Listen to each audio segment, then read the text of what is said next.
Vamos agora à entrevista do dia com Maria Lídia Flandoli. Na esteira da avaliação do FMI, a Comissão Econômica para a América Latina e Caribe, a CEPAL, também reduziu a expectativa de crescimento do Brasil para 2013. Hoje recebemos o economista Antônio Correia de Lacerda, professor da PUC de São Paulo.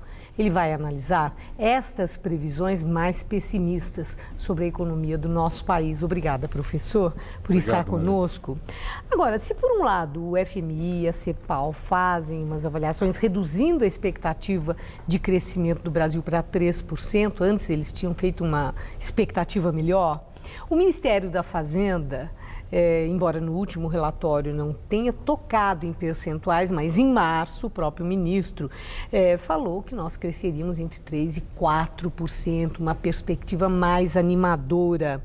Diz que os empresários estão com ânimo também muito melhor e que há essa estabilidade no mercado de trabalho e aumentou a produção industrial. É o que disse o ministro da Fazenda. Quem é que está com a razão? Bem, eu diria que talvez a verdade esteja no meio, Maria Lídia, porque o Brasil tem um potencial enorme de crescimento. E esse ano, se houver uma retomada dos investimentos, como parece que vai haver, uma melhora na produção industrial, nós vamos começar a colher os frutos de mudanças importantes que ocorreram nos últimos 2 anos no Brasil. A primeira mudança importante foi a redução da taxa de juros. A taxa de juros real no Brasil hoje é 1/3 de 5 anos atrás, né? A segunda mudança importante foi na taxa de câmbio. Então, o câmbio hoje ainda está longe do ideal para a produção, mas é melhor do que a tendência anterior de um câmbio muito valorizado, ou seja, um câmbio muito baixo, que prejudica a produção e exportação. E a terceira mudança está nos fatores de competitividade. Então, desoneração tributária, redução de custo de energia, redução de encargos sobre folha de pagamento. Tudo isso deverá trazer algum impacto sobre o valor agregado da economia. Então, mesmo que esse ano o crescimento não seja espetacular, o importante é criar as bases para que ele não seja episódico, mas sim contínuo. Agora, o que explica o Brasil, né, que tem essa pujança, maior país da América Latina, estar tão abaixo da expectativa de crescimento em relação aos seus vizinhos, vários dos seus vizinhos? Por quê? Tem 2 aspectos aí que a gente precisa ressaltar. O primeiro, nós temos um gravíssimo problema de competitividade. Nós somos um grande mercado consumidor no Brasil, mas nós não temos condições de produzir em igualdade de condições com os nossos concorrentes, especialmente China e Coreia do Sul. Por quê? Aqui a logística é complicada, a infraestrutura, faltam investimentos, a burocracia ainda é muito grande. Então, tudo isso dificulta a produção e, com isso, o crescimento fica prejudicado. Agora, o que vale dizer é o seguinte: o Brasil, como a maior economia da América Latina, um crescimento de 3% no Brasil equivale, por exemplo, ao crescimento somado de Chile, Peru, Colômbia, vários países que têm um potencial muito menor. Não estou dizendo que o Brasil não precisa crescer até porque nós precisamos melhorar a distribuição de renda, precisamos melhorar a qualidade dos empregos no Brasil e isso a gente sabe que depende do crescimento. Mas eu diria que não é uma situação desesperadora. O Brasil, ao contrário de muitos países na Europa, por exemplo, onde o desemprego é muito alto, nós temos um nível de desemprego aqui decrescente, né? Bom, então você isso é um fator. Emprego. É outra coisa que intriga, né? Com uma expectativa de crescimento mais baixa, o mercado de trabalho está aí estabilizado, o desemprego está estável.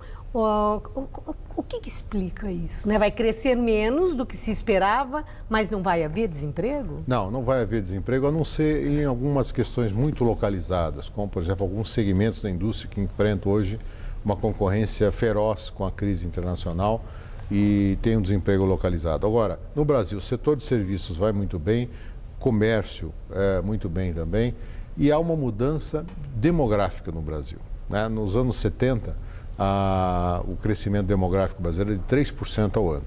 Hoje está inferior a 1%, porque os casais hoje têm menos filhos. O segundo aspecto é que esses filhos entram mais tarde no mercado de trabalho. Como a renda melhorou ao longo dos últimos 10 anos, Então as famílias percebem que educando mais seus filhos, eles entram numa melhor condição no mercado de trabalho. Bom, tudo isso joga a favor da diminuição do desemprego, porque tem menos gente procurando emprego e demorando mais para entrar no mercado de trabalho. E a inflação, professor?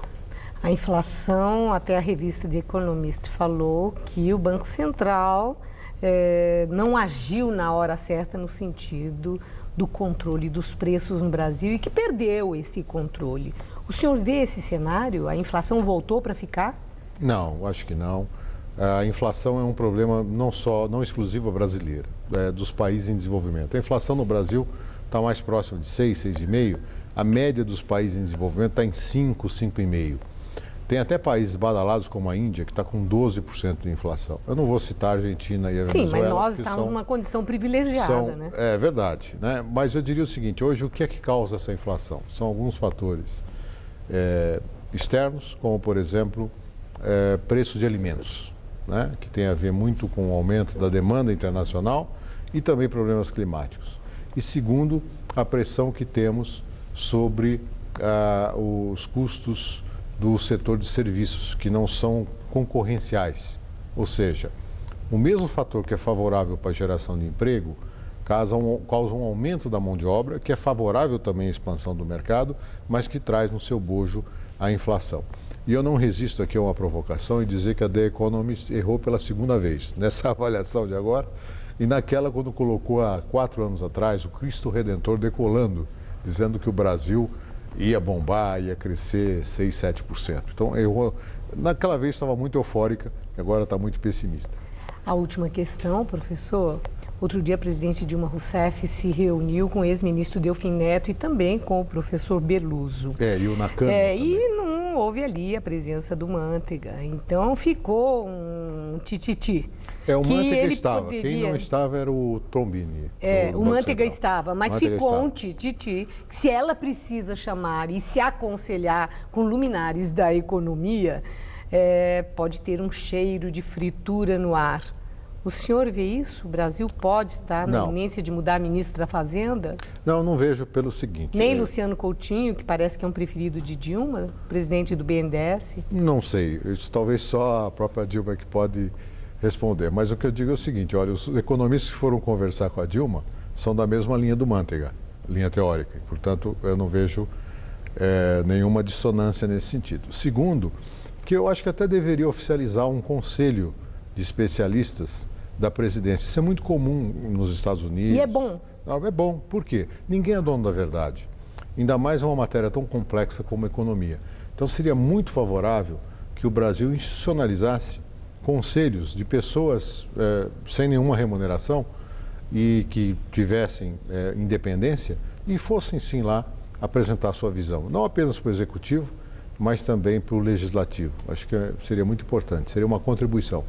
Muito obrigada, professor. Obrigado. Uma boa noite. Boa noite. Gabriel.